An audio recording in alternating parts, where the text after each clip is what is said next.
समझते हैं कि तुम महादेव से अथाह प्रेम करती हो, किंतु तुम्हें ऐसे देख हमारा हृदय अत्यंत व्यथित हो रहा है।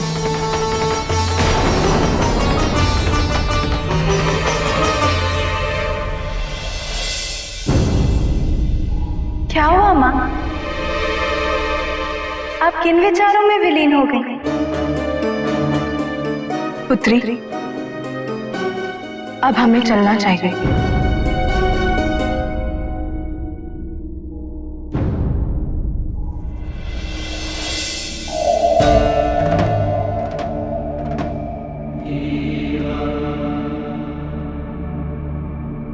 मैं आपकी मनस्थिति से भली भांति अवगत हूं माता। भला कौन मां अपनी पुत्री को ऐसे अरण्य जीवन जीते देखना चाहती? यह अत्यंत विचित्र विडंबना है कि राजभवन में पोषित कन्या को एक अरण्य जीवन पात्र होना पड़ रहा है। किंतु सत्य तो यही कि इसी खुले अनंत गगन से पार्वती समस्त सृष्टि का संचालन एवं पोषण अनंत काल तक करती रही। यही उनका गृह और कार्यक्षेत्र है और यही रहेगा।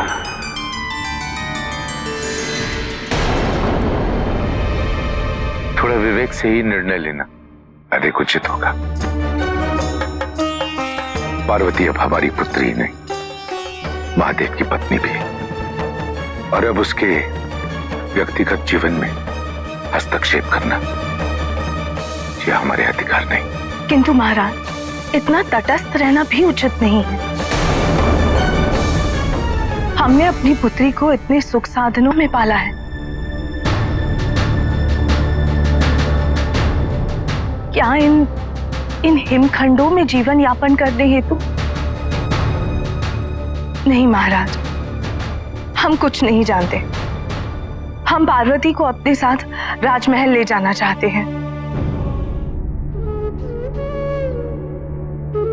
अवश्य महारानी, किंतु पार्वती को लौट के तो यहीं आना है।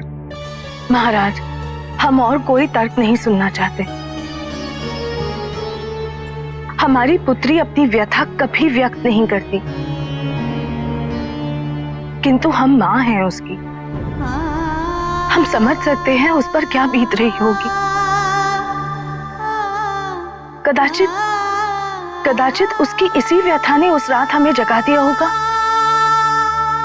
महाराज, हम पार्वती को अपने साथ ले जाना चाहते हैं। आप कोई उपाय सोचिए।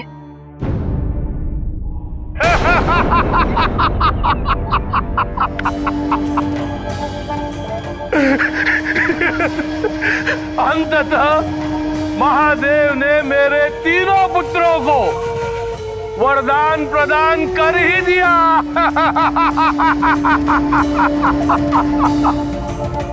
हमें अपने तीनों पुत्रों की इस महान उपलब्धि पर अत्यंत गर्व है।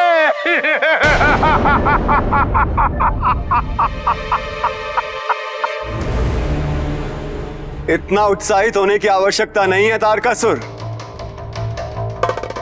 लगता है तुमने अपने पुत्रों के भेजे हुए संदेश को भली भांति नहीं सुना।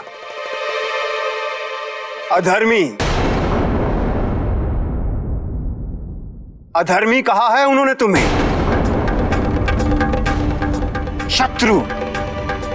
शत्रु की संज्ञा दी है तुम्हें, और तुम्हारी किसी भी योजना में भाग लेने का विचार उन्होंने पूर्णतः त्याग दिया है। भाई, ऐसा नहीं हो सकता, कदापि नहीं हो सकता।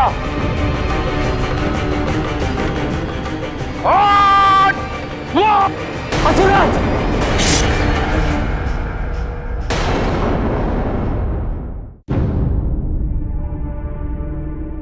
महादेव, आपके आतिथ्य में हमें बहुत आनंद आया।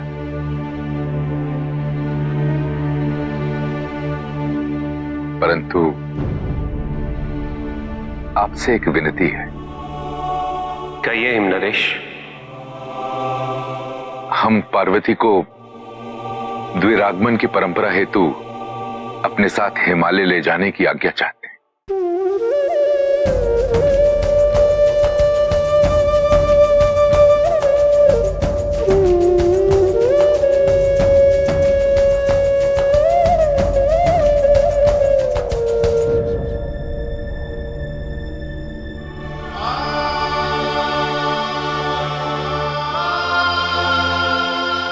अवश्य ले जा सकते हैं।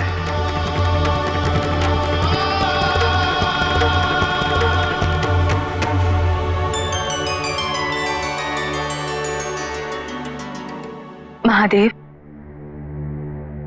पार्वती को कुछ समय तक हमारे साथ रहने की भी अनुमति दे दीजिए।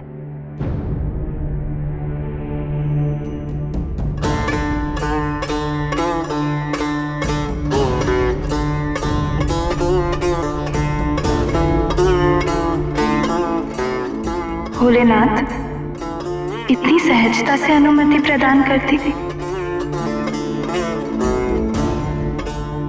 किंतु आप हमारे बिना कैसे रहेंगे?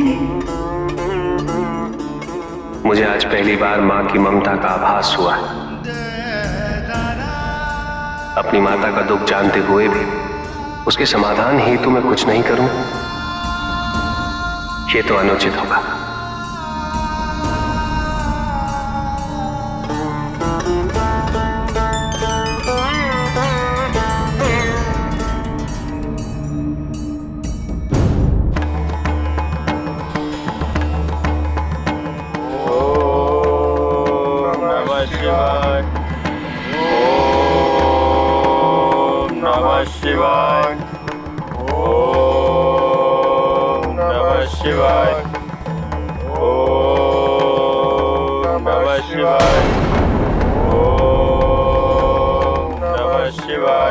असुर कुमार,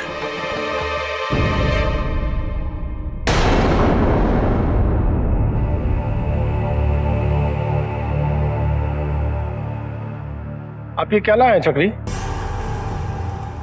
संभवतः असुर राज ने कोई उपहार भेजा होगा। उचित है। क्या है इसमें? स्वयं देख लीजिए कुमार।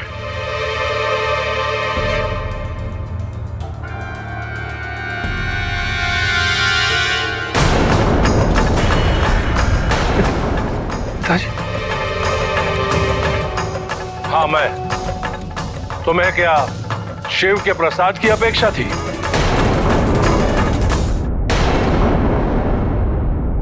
देखा देखा आपने, जिसका भय था वही होने जा रहा है।